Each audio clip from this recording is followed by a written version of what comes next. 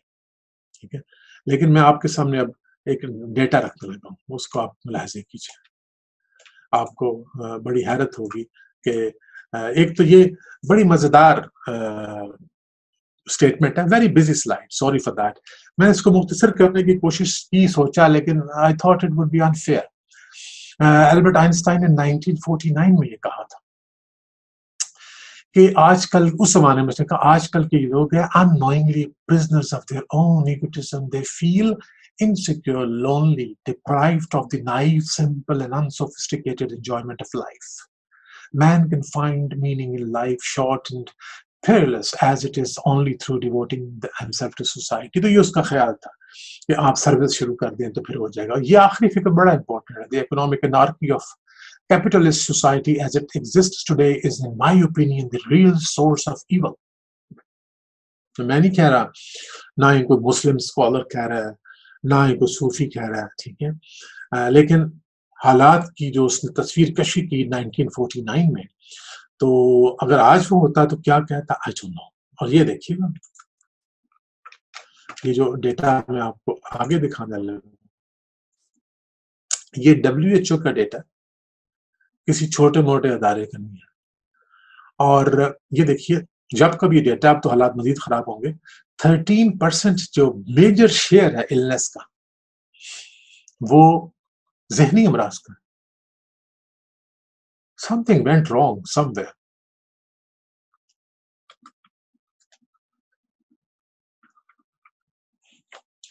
کچھ بات خراب ہو گئی ہے. وہ کیا ہو گئی؟ ہم نے کیا اچیو کیا؟ ہم نے کچھ اچیو نہیں کیا. آج بھی ہم اسی طرح تصادم میں انوالو ہیں. یہ تصادم افراد میں بھی ہے، محلوں میں بھی ہے، شہروں کے درمیان بھی ہے، ملکوں کے درمیان بھی ہے، قوموں کے درمیان بھی ہے، مذاہب کے درمیان بھی ہے. کروڈ ریپٹیلین سیلف جو ہے اس نے ٹیک اوور کر لیا. We are thinking but for what? Pleasure, comfort and status. یہ ہمارے مین گولز ہیں. اور میں ایک فکرہ کہنے لگوں، اس کے معنی آپ خود ڈھونڈ لیجیے گا کہ what was meant to procreate and create family bonds is now mere player. اپنی ہر شکل میں اور مختلف شکلیں اس کی ہیں، لیکن اس کا سول پرپز پلیئر رہ گیا. Though it was part of it, it is part of it, it will remain part of it. لیکن جو اس کا اصل مقصد تھا وہ اوجل ہو گیا. اور ہم نے اپنے فیصلوں کو اکثریت کے حوالے کر دیا. اور اکثریت، میرے مرشد فرماتے ہوتے ہیں کہ میجورٹی از آلویز انسٹنکٹو. جب فیصلے اکثریت کے ہاتھ میں دے دیے جاتے ہیں اور فکریں خام ہوں، تربیت نہ ہو، تو ایسی سوسائٹی جو چوائسز کرتی ہے وہ کبھی مورل نہیں ہو سکتی. یہ بات یاد رکھنے کی ہے. اور ویسا بھی ایک فکرہ کہ ڈیموکریسی از اے مورل. اس کا کوئی مورالٹی اس میں نہیں ہے. اگر میجورٹی کسی کو جائز کہہ دے تو خواہ وہ امورل ہو آپ کی ڈیفینیشن میں، وہ رائٹ ہوگا. Democracy is a tool itself, اس کے ہاں کوئی مورل امورل نہیں. ٹھیک ہے. اور میں ایک ٹرم یوز کرتا ہوں، معذرت چاہتا ہوں، اٹس پیور میڈیکل جارگن. انکیفیلائٹس آپ نے سنا ہوگا. جب میں نے آپ کو سیفیلوسینٹرک کہا تو اس سے مطلب تھا کہ دماغ میں ہوتا ہے ذہن. یہ اس کو انکیفیلائٹس بھی ہم کہتے ہیں جب دماغ میں کسی خاص قسم کی سوزش ہو جاتی ہے. تو برین کے لیے لفظ انکیفلون بھی یوز ہوتا ہے. تو ہم کہتے ہیں انکیفلک ریپٹائلز ہو گئے ہم. ہمارے نیو کارٹکس کو جو ٹاپ پہ برین تھا اس پہ قبضہ کر لیا ہے ریپٹیلین سیل. یہ یاد رکھیے گا کہ جبلت نے اپنے قابو میں لے لیا ہماری عقل کو. عقل اب سرو کر رہی ہے ہمارے اس بنیادی دماغ کو. چاہیے یہ تھا کہ دماغ استعمال کرتا ان دوسرے دو دماغوں کو. آپ دیکھیں گے کہ اللہ نے بدی کوئی نہیں بنائی ہمارے اندر. we'll explain from the ayats very soon کہ یہ جو ہمارے رویے جن کو ہم نیگیٹو کہہ رہے ہیں they are not purely negative. کیونکہ ایک طرف فیئر ہے، دوسری طرف فیئر لیسنس ہے. ٹھیک ہے. ایک طرف بخل ہے، دوسری طرف سخاوت ہے. میں آپ کو انشاءاللہ دکھاؤں گا بھی کہ کس طرح یہ ایک ہی چیز کا اسپیکٹرم ہے. ٹھیک ہے. لہٰذا عقل کو استعمال کرنا تھا کس کو؟ جبلت کو. عقل کو استعمال کرنا تھا کس کو؟ یہ شفقت اور محبت جو اللہ نے ہمارے دلوں میں بچوں کے لیے، بیویوں کے لیے، دوستوں کے لیے، معاشرے کے لیے اور اجنبیوں کے لیے رکھی. ٹھیک ہے. لیکن ہوا کیا کہ تمام ان چیزوں پر ایک چیز قابض ہو گئی اور وہ کیا تھی؟ جبلت. ٹھیک ہے. تو ہمیں اس طرح انسائٹ کیا ان چیزوں نے کہ ہم انٹاکسیکیٹ ہو گئے ان سے. ٹھیک ہے. اب دیکھیں گے خدا ہم سے کیا چاہتا ہے. تو آپ نے یہ کال سنا ہوگا پروفیسر صاحب کا، وہ آپ کی بصارتوں کی بھی نظر اور سماعتوں کی بھی نظر میں پڑھ دیتا ہوں. Psychology when applied to others is a science. When applied to one's own self is mysticism. نفسیات کا اطلاق جب ایک سائیکولوجسٹ کسی دوسرے پر کرتا ہے تو ہم اسے نفسیات کہتے ہیں. لیکن جب اسی کا اطلاق آپ اپنے اوپر کرتے ہیں تو ہم اس کو تصوف کہیں گے، مسٹیسزم کہیں گے. یہ ایک اہم بات ہے which I would like you to remember as we move on.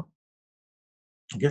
اور دوسری بات یہ کہ جو بہت میجر فرق ہے وہ میں ایک فرق آپ کو بتا دوں کہ جو تصوف ہے اور جو قرآن ہے وہ ہمیں ایک چیز آفر کر رہا ہے، اس چیز کے بارے میں بتا رہا ہے، and that is life after death. یہ جو کانسیپٹ ہے یہ it changes the whole thing. ٹھیک ہے. تو اس پہ ابھی ہم غور کریں گے آگے چل کے. اب ہم قرآن کی طرف بڑھنے لگے ہیں اور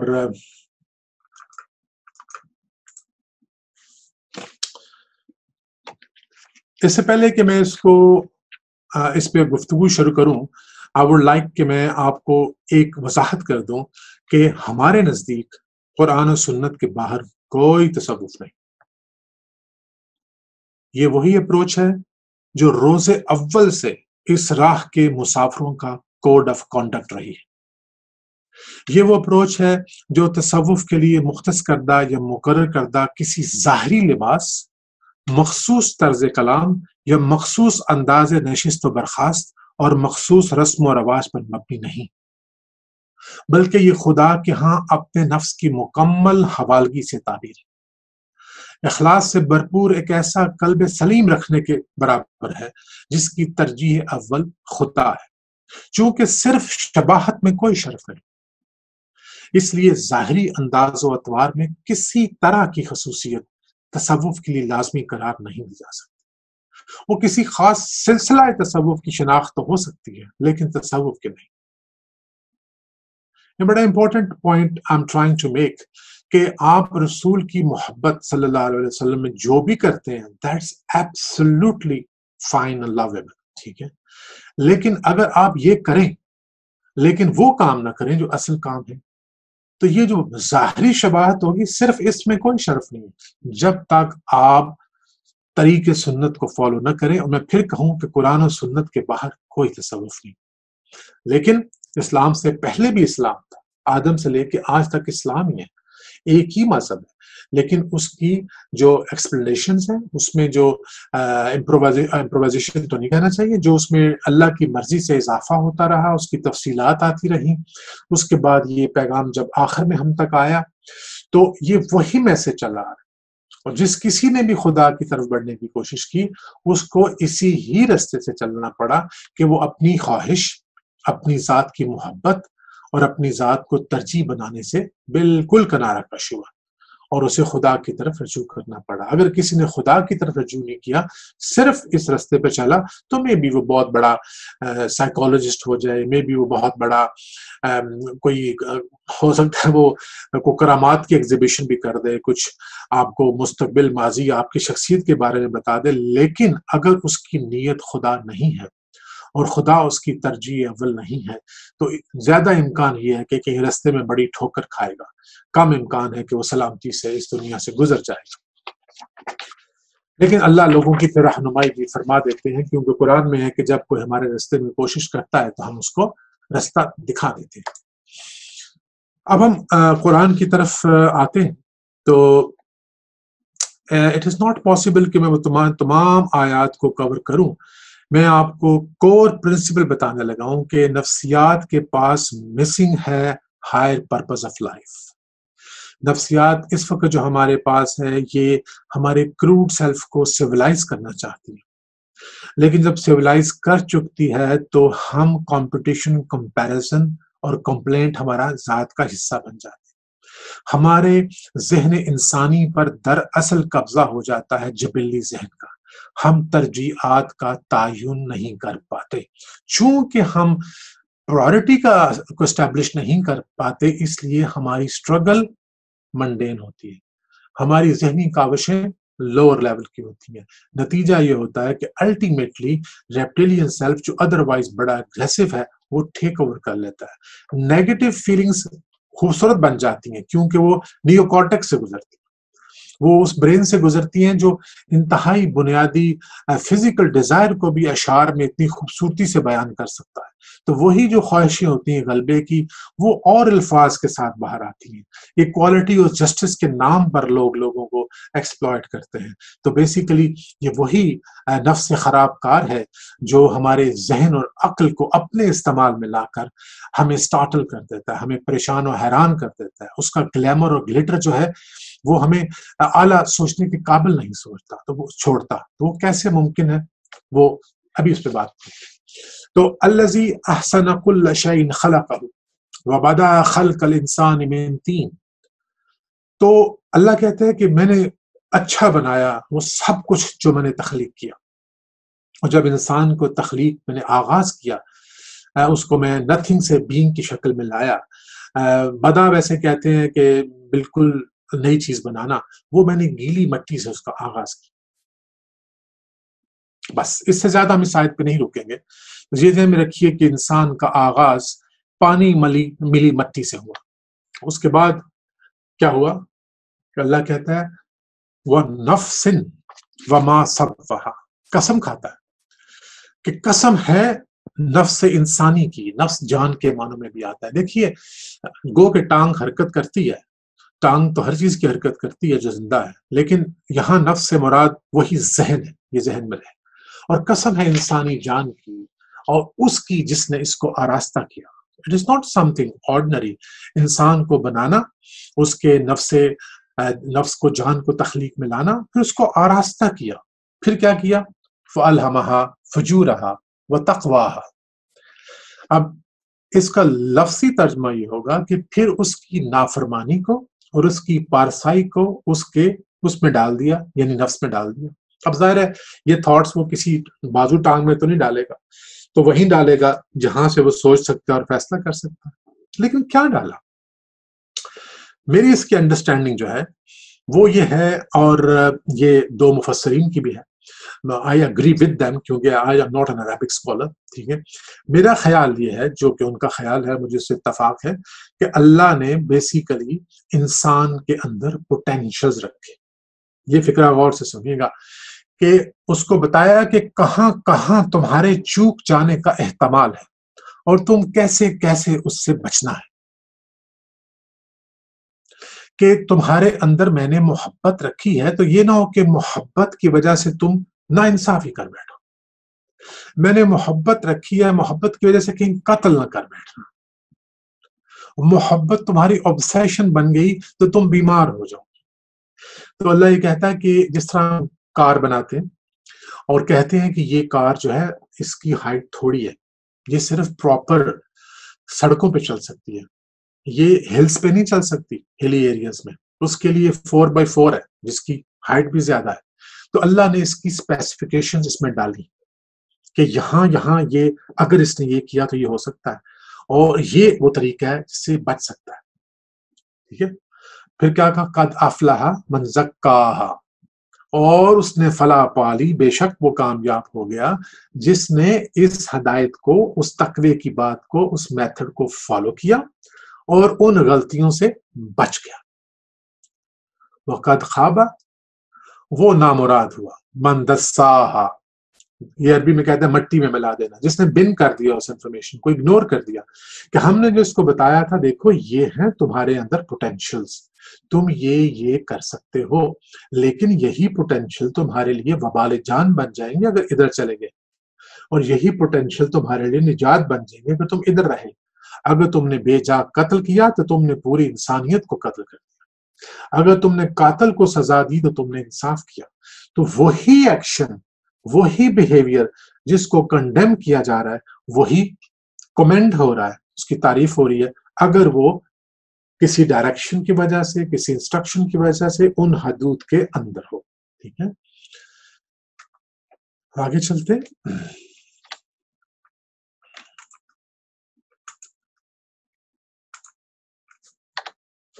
اس کے بعد کہا ہم نے اس پہ بس نہیں کی کہ ہم نے اس کے نفس کو بنایا، اس کو آراستہ کیا، اس میں اس کی بتا دیا اس کو کہ یوں کرنا ہے، یوں نہیں، ڈوز اینڈ ڈونٹس اس کو بتا دیے، پوٹینشیل بتا دیے.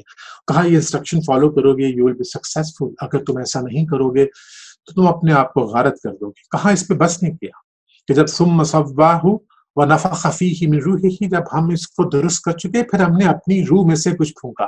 میں نے یہ ریڈ اس لیے لکھا ہے کہ میجورٹی تراجم یہ کہتے ہیں اس نے اپنی روح پھونکی. ایکچولی جو عربک کا لٹرل ٹرانسلیشن ہے اس کا یہ کہ اپنی روح میں سے کچھ پھونکا. ٹھیک ہے، اور اس لیے میں اس کو ریڈ کر دیا کہ آپ یہ سمجھیں کہ اپنی روح نہیں پھونک دی، اس سے بہت ساری اور امپلائڈ کمپلیکیشن پیدا ہوتی ہیں، جیسے وغیرہ وغیرہ، ہم اس میں نہیں جاتے. بہرحال اس نے اپنی روح میں سے کچھ پھونکا.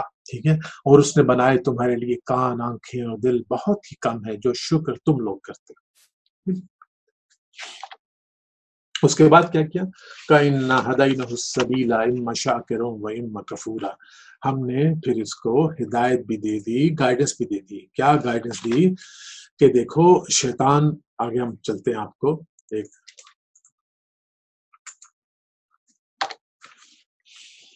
یہ بڑا دلچسپ واقعہ ہوا. دلچسپ اس لیے میں کہہ رہا ہوں کہ for an observer who is only analyzing what happened, it's very interesting کہ وہ جو ریپٹیلین برین تھا اس کی کچھ ڈیزائرز تھی، اس میں جو سب سے بڑا انسٹنکٹ ہے، اللہ کہتا ہے کہ وہ حضرت الانفس شو، کہ ہم نے جو ہے تمام جانوں کو بخل جان پہ جمع کیا. It was important to make them survive, ورنہ کو ہمیں گولی مارتا تو ہم آگے سے ریئیکٹ ہی نہیں کرتے، کوئی غصہ کرتا تو ہم اس کے آگے بچ جاتے. تو اللہ نے سروائیول کے لیے تمام حیات میں یہ بخل جان رکھا کہ دے اسٹرائیو ٹو سروائیو. ٹھیک ہے، تو اس لیے اس کو بڑا شوق ہے کہ وہ اس کو بقا ہو، وہ کبھی بھی ختم نہ ہو، ہمیشہ رہے. ٹھیک ہے، تو اس لیے شیطان جو تھا اس نے کہا کہ دیکھو اگر تم یہ شجر ممنوع، یہ جو پھل ہے، اگر تم یہ پھل کھا لو تو تمہیں حیات ابدی مل جائے گی. اور حیات ابدی کے خیال سے کیا یوں کہہ لیں کہ شیطان جو تھا he sowed a seed of greed of eternal life in Adam's self, which tempted Adam and Eve to taste the fruit of the forbidden fruit. Forbidden tree جو تھا اس کا فروٹ انہیں چکھا. ہم اس ڈیٹیل میں ہمارا ٹاپک نہیں کیا ہوا، لیکن قرآن کہتا ہے کہ لگے پھر وہ اپنا ستر ڈھانپنے. ٹھیک ہے، something happened, we don't know what. There's no need to guess, but something happened جس کے نتیجے میں they became aware of things which they were not before. اس کے بعد اللہ نے ایک بات کی ہے، اس کو یاد رکھنا چاہیے کہ ان الشیطان لکم عدو فاتخذوه عدوا، بے شک شیطان تمہارا دشمن ہے اور تم بھی اسے اپنا دشمن ہی سمجھو. دشمنی اس نے ثابت کر دی. He was after a competition.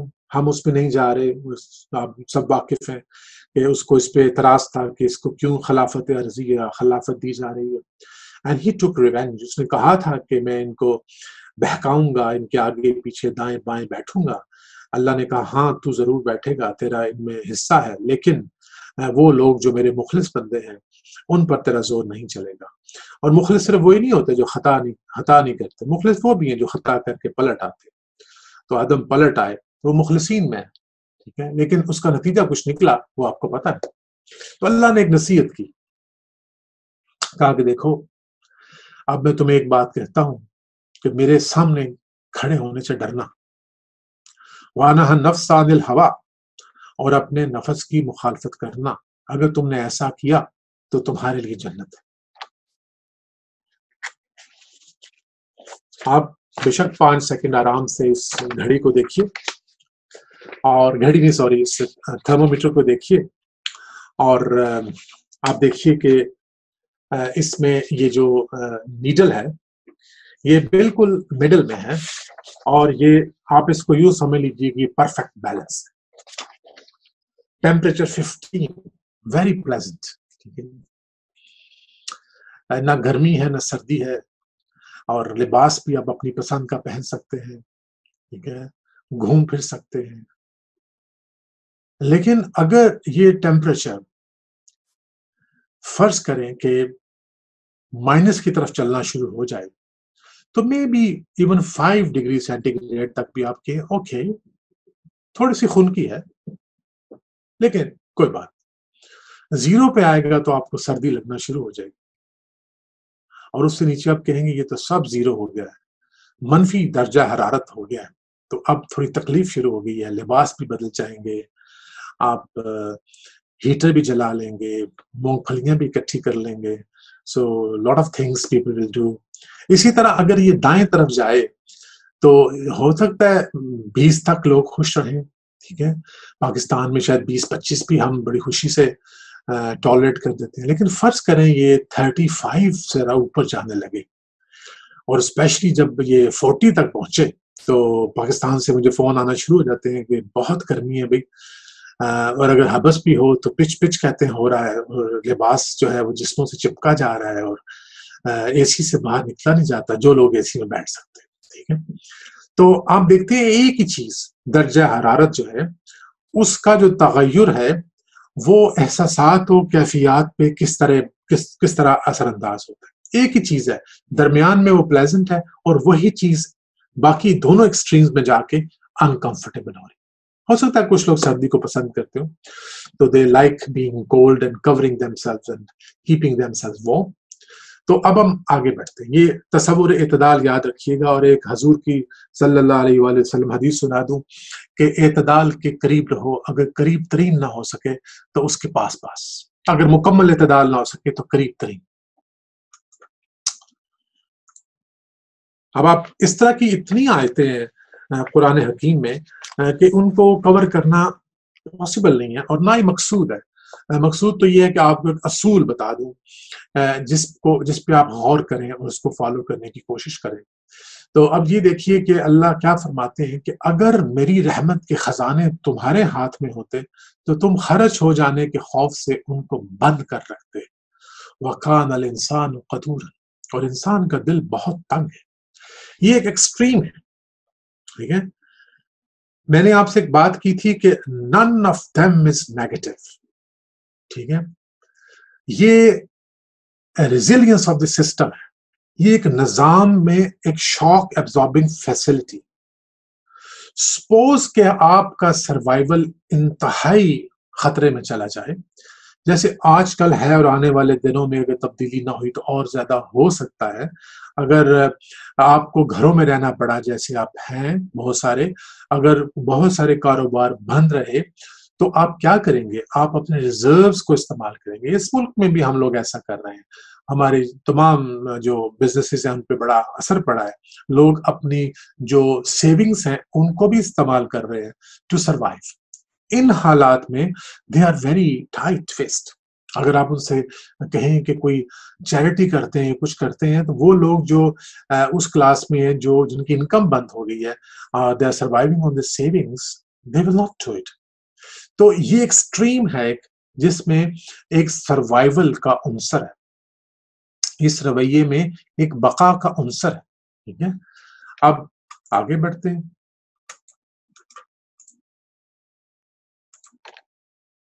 دوسری ایکسٹریم کیا ہے؟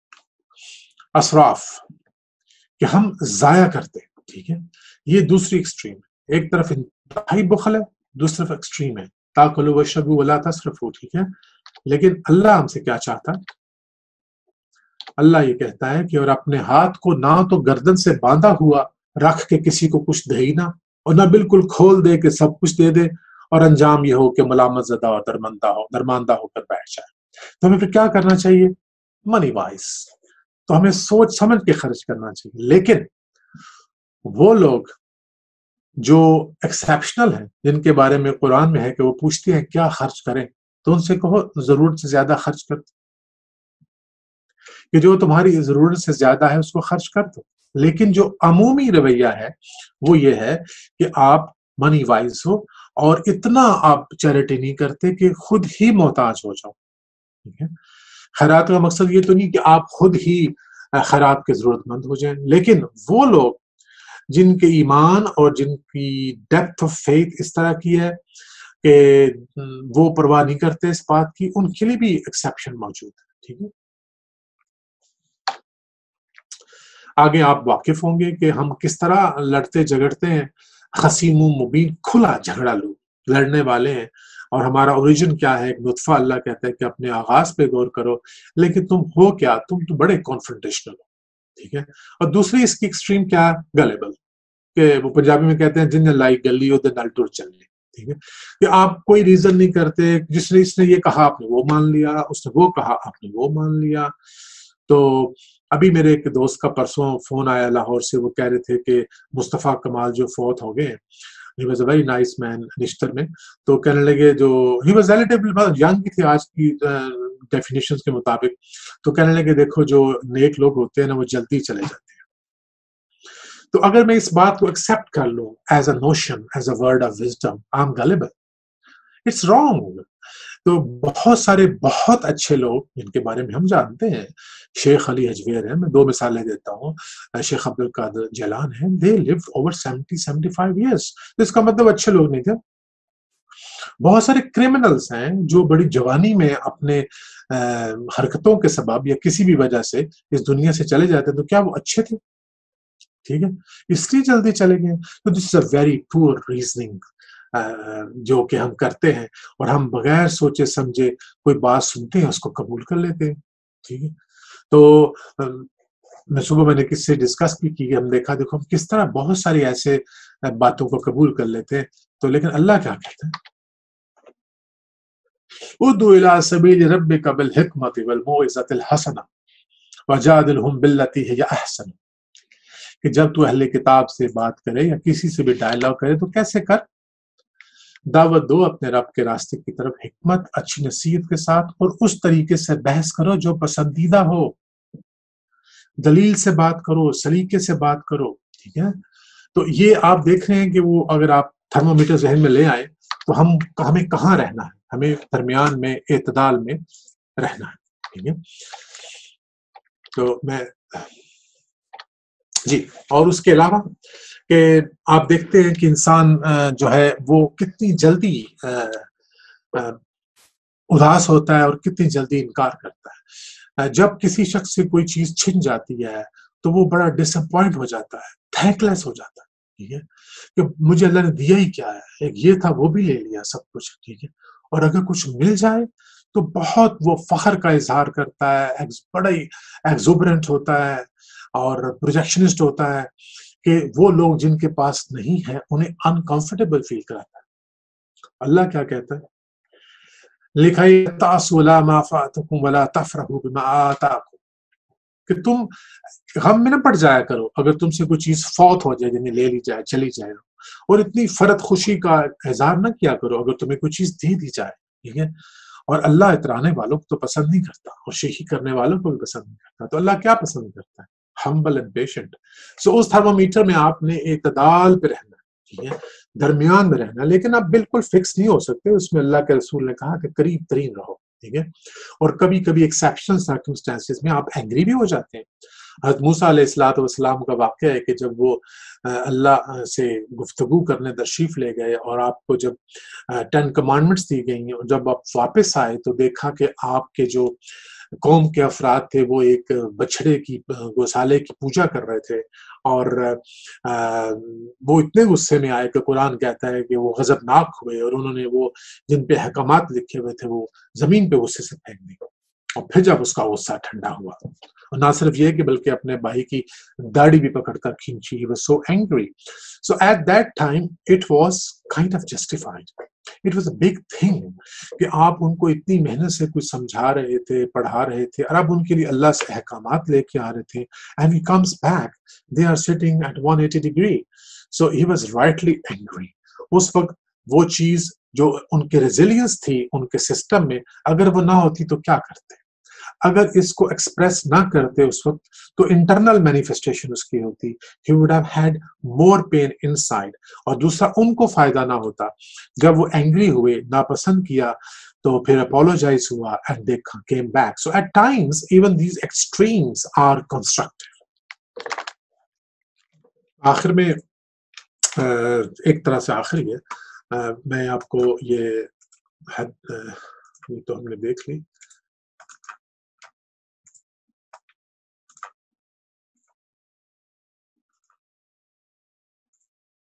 جی، یہ ایک کچھ لوگوں کے لیے یہ ایک kind of lesson to take home ہے، کافی لوگوں کے لیے۔ ڈونٹ ایکسکلوڈ مائی سیلف، میں بھی اس سوچ کا کسی زمانے میں اسیر رہا ہوں کہ اپنے اوپر سختی نہ کریں، کیونکہ یہ میں نہیں کہہ رہا، یہ اللہ کے رسول کا قول ہے، اور یہ صحیحاً میں یہ حدیث، سوری یہاں سے ریفرنس مٹ گیا ہے یا ڈیلیٹ ہو گیا ہے، کہ دین آسان ہے، اور جو شخص دین میں سختی کرے گا تو دین اس پر غالب آ جائے گا۔ بس اپنے عمل میں پختگی اختیار کرو، اور جہاں تک ہو میانہ نبی برتو اور خوش ہو جاؤ، ٹھیک ہے، اور صبح و شام عبادت سے مدد حاصل کرو، ٹھیک ہے۔ اس کے بعد جو ہم کنکلوڈ کریں گے on back to the same slide، تو تصوف جو ہے اس کا مقصود یہ ہے کہ علوم ہائے نافس جو ہمیں قرآن سے نصیب ہوئے ہیں، اور ایون جو جدید تحقیقات ہم تک پہنچی ہیں، ہم اس علم کو اس طرح سے استعمال کریں جس طرح اللہ کا حکم، ڈیوائن گائیڈنس کے ساتھ، اور وہ یہ کہ ہمیں اس بیزل گینگلیا، یہ جو ریپٹیلین برین ہے، اس میں جو قوتیں ہیں ان کو ہم نے استعمال کرنا ہے۔ اٹس لائک اے ہارس، ایک گھوڑا ہے جس کو آپ نے ٹیم کرنا ہے، اس کو بتانا ہے کس ڈائریکشن میں جانا ہے۔ You have to tell this horse which direction you should move, اور یہ آپ یہاں بیٹھے، ٹھیک ہے، یہ جو آپ کی زندگی ہے، آپ کے بچے ہیں، آپ کے دوست ہیں، آپ کی محبتیں ہیں، آپ کو پتا ہے کہ اللہ نے ان کو فتنہ بھی کہا۔ فتنہ اس لیے کہا کہ اگر جس طرح اس نے ٹیک اوور کیا ہوا تھا، یہ ٹیک اوور کر لے اور یہ حصہ آپ کا نیو کارٹیکس انڈیپینڈنٹلی فنکشن نہ کر سکے اور وہ اعلیٰ ترین مقاصد جو ہیں ان تک نہ پہنچے، تو پھر ہم ناکام ہو گئے۔ تو تصوف ہم کو یہ سکھاتا ہے کہ پہلی بات تو یہ ہے اعتدال اختیار کرو۔ اگر آپ نے ایک بیلنس اچیو کر لیا اپنے ایموشنز میں، اپنے ایکسٹرنل ایکسپریشنز میں اور اپنی انٹرنل مینیفیسٹیشنز میں، کہ وہ جو محسوس کرتے ہیں، وہ جو آپ بولتے ہیں، ان میں آپ نے اعتدال اچیو کر لیا، جبر نہیں ہے، زبردستی آپ اچھے نہیں بن رہے، یو بلیو کہ دس از دی رائٹ اپروچ، ٹھیک ہے، اور اس میں آپ کیسے کریں گے کامیابی؟ اس میں لازمی ہے کہ آپ ذکر سے مدد لیں گے اور فکر سے مدد لیں گے، کیونکہ ہم کوئی نیکی کر نہیں سکتے اگر خدا توفیق نہ دے، اور ہم کسی برائی سے بچ نہیں سکتے اگر وہ نہ بچائے، ٹھیک ہے۔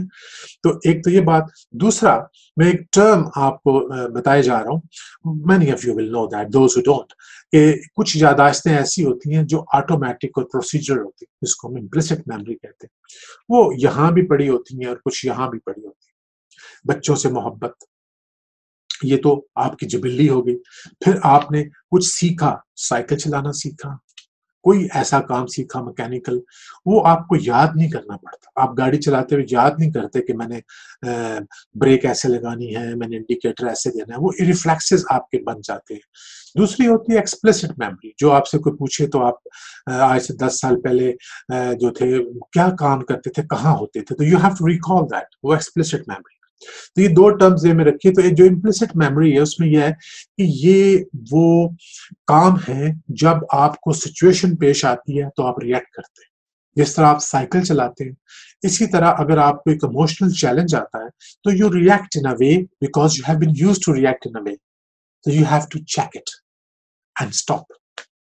فرض کیجئے کہ ایک ایسا واقعہ آپ کے سامنے ہوا جس پہ آپ کو غصہ آتا تھا، آپ کو آیا، لیکن آپ نے اس کو روک دیا، اس کا ایکسٹرنل ایکسپریشن نہیں کیا، اور بیٹھ کے پھر سوچا کہ یہ ایسا کیوں ہوا، یہ ہیبٹ میں نے کب سیکھی، اور اس کا ترک کرنا کیوں ضروری ہے۔ گریجولی اٹ ول فیڈ اوے۔ اگر آپ اس کو چیک نہیں کریں گے، آپ وہاں پہ سٹاپ نہیں کریں گے، بریک نہیں لگائیں گے، you won't be able to assess the situation. تو اس سچویشن کو سمجھنے کے لیے اگر آپ ڈرائیو بھی کر رہے ہو، آپ نے کوئی چیز دیکھنی ہے، you have to apply brake, stop, look around, understand why did I make this mistake, why I'm doing that again. Gradually a day will come that the same situation will arise, but you will have that memory of being able to stop, so you will stop. اور gradually جب ہم stop کرتے جائیں گے نا، تو ہوگا یہ کہ آپ کی یہ عادت اتنی کمزور پڑ جائے گی کہ آپ بڑی آزادی اور کریج کے ساتھ اس کے پیچھے جو محرکات ہیں ان کو دیکھ سکیں، ٹھیک ہے۔ دوسرا، ہمیں جبلت کی قید سے آزاد ہونا، ٹھیک ہے۔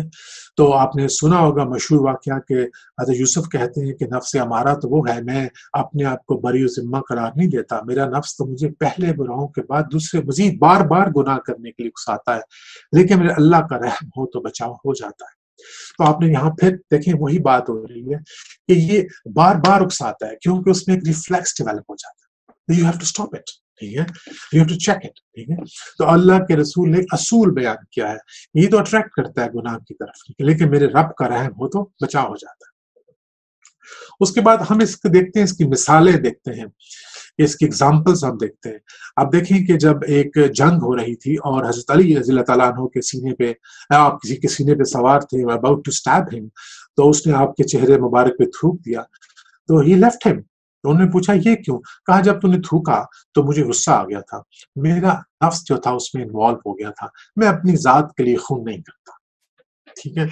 اب میں اس سے بڑی کیا آپ کو مثال دوں، اور اس سے بڑی یہی مثال ہو سکتی ہے جب اللہ کے رسول صلی اللہ علیہ وآلہ وسلم مکہ میں داخل ہوئی۔ یہ وہ مکہ ہے جہاں سے آپ کو نکالا گیا، جہاں آپ کے محبوب لوگوں پہ سختیاں کی گئی، جہاں آپ کو آئسولیٹ کیا گیا، کیا نہیں کیا گیا، لیکن جب آپ داخل ہوئے تو آپ نے کہا لا تثریب علیکم اليوم، کہ آج کے دن تم پر کوئی الزام نہیں۔ لیکن اللہ کی حکمت دیکھیے، اللہ قرآن میں کہتا ہے کہ رسول ہم نے تمہارے ہاتھ سے روک دیے۔ تو جو بھی آپ کائنڈنس کرتے ہیں پیچھے اللہ ہی ہوتا ہے۔ تو اللہ کرے کہ ہمارے اعمال و افکار و احساسات میں خدا کے خیال اور مرضی کی حکمرانی ہو۔ تو وما علینا الا البلاغ